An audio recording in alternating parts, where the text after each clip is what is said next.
everybody. Today we're going to read a book from National Geographic Kids, which is Alexander Graham Bell by Barbara Kramer.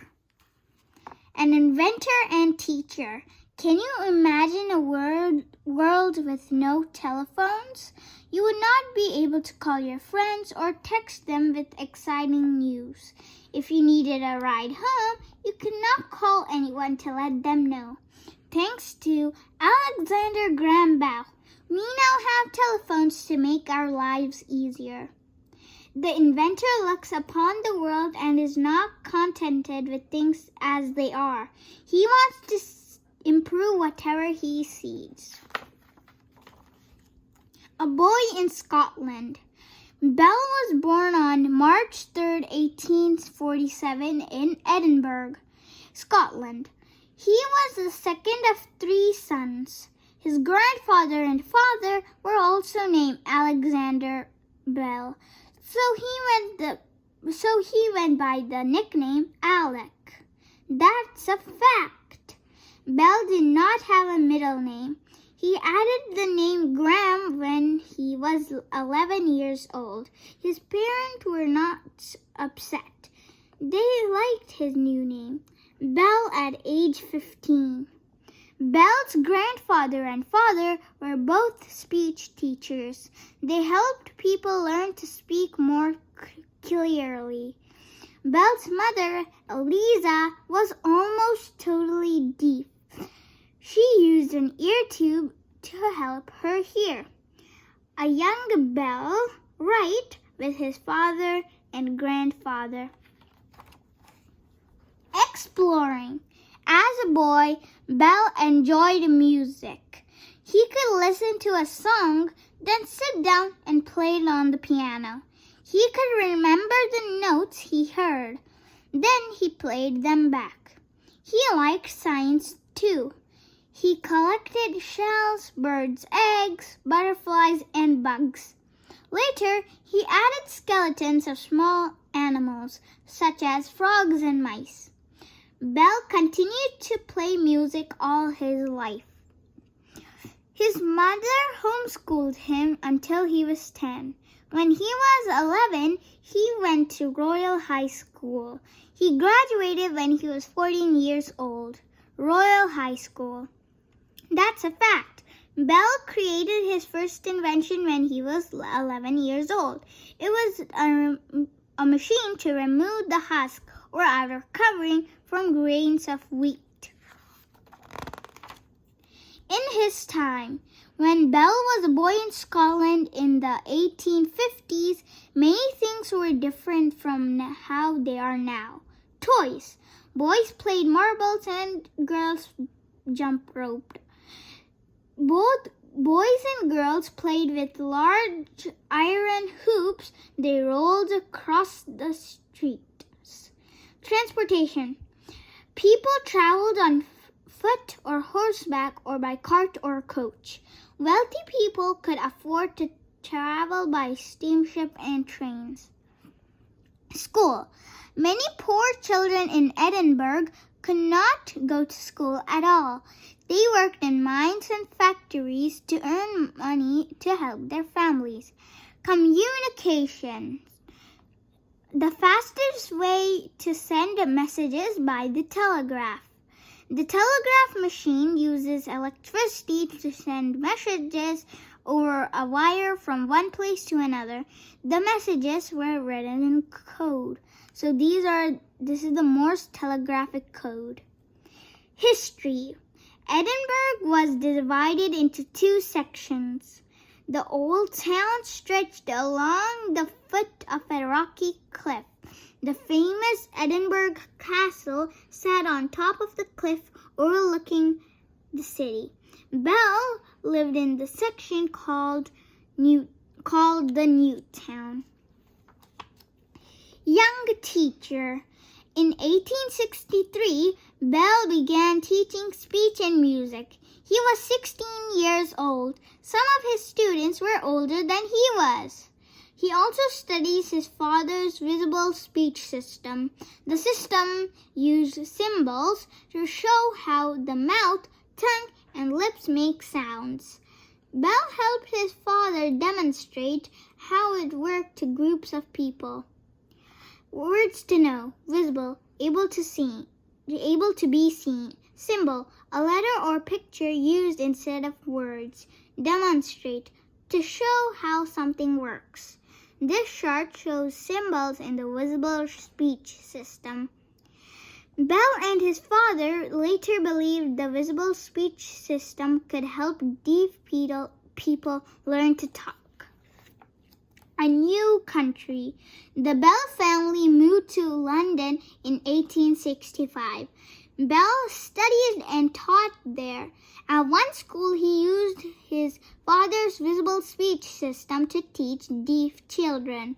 Sadly, Bell's younger brother died from a lung disease in 1867. 3 years later, his older brother died from the same disease. London in the mid-1800s. The Bell family home in Ontario. Bell's parents said it was because of the polluted air in the large city. In 1870, Bell and his parents sailed to Canada. They moved to a home in Ontario. Bell's father said he liked the fresh, clean air there. Words to know, disease and illness, polluted, dirty, not safe. Bell, top row right, with students at the Boston school where he taught. Bell's father traveled to Boston, Massachusetts. He met the principal of a school for deaf people. The school was looking for a teacher. Bell's father said his son would be good for the job. In 1871, Bell began teaching there. In Boston, there were many inventors. Bell had ideas for inventions too. He taught during the day. Then he worked on his inventions late into the night. It did not give him much time for sleep. A page from Bell's notebook where he made sketches of his inventions. A big idea, telegraph. At that time, the telegraph was the fastest way to send messages. Bell wanted to make it work faster. He needed to find a way to send more than one message over a wire at a time. While he was working on that, he got an even bigger idea. What if voices could travel by wire from place to place? That would be much faster than the telegraph. Bell was not good at building things. He needed someone who can turn his sketches or drawings into a working machine. In January 1875, Thomas Watson became his assistant. Bell left in his laboratory with his assistant Watson. Right. In his own words, there are no unsuccessful experiments. Every experiment contains a lesson. Bell and Watson tried one thing and then another. Many of their experiments did not work, but they did not give up. Telephone receiver, telephone transmitter. More than a year later, on March 10, 1876, Bell was ready for another test.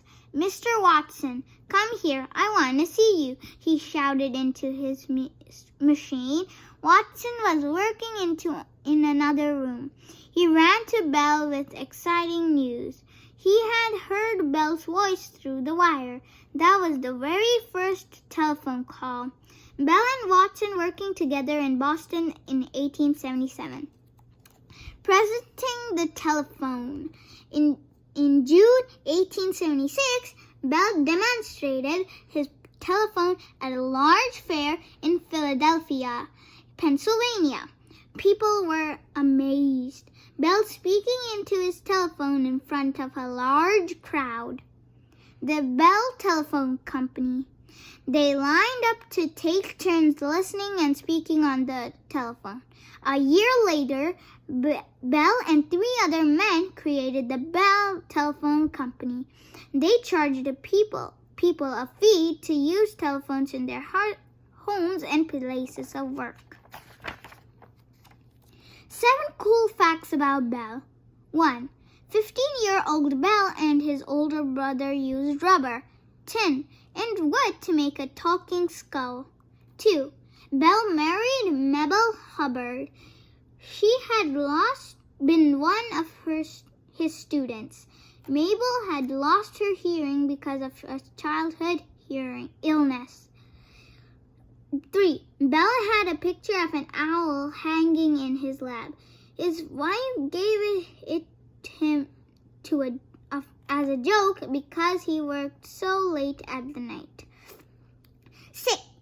4. Bell was very interested in flight. He built giant kites to help him learn more about it. 5. Bell trained his horse well.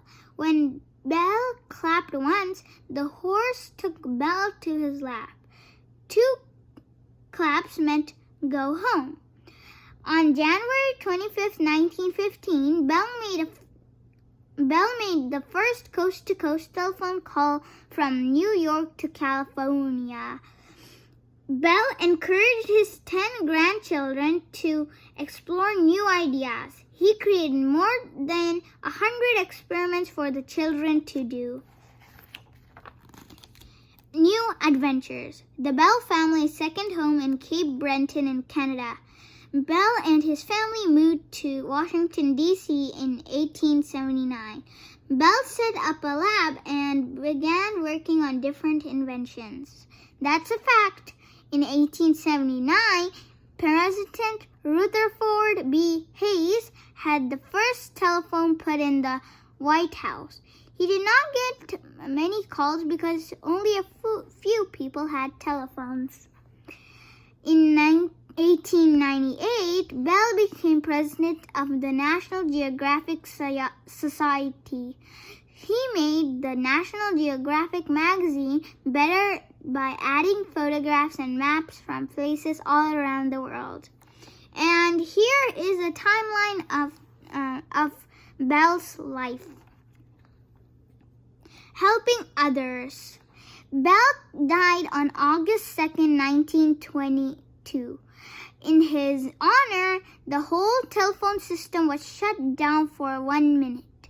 Bell never stopped experimenting. He spent his life helping others in many ways. He taught deaf people to talk. His telephone changed the way we communicate.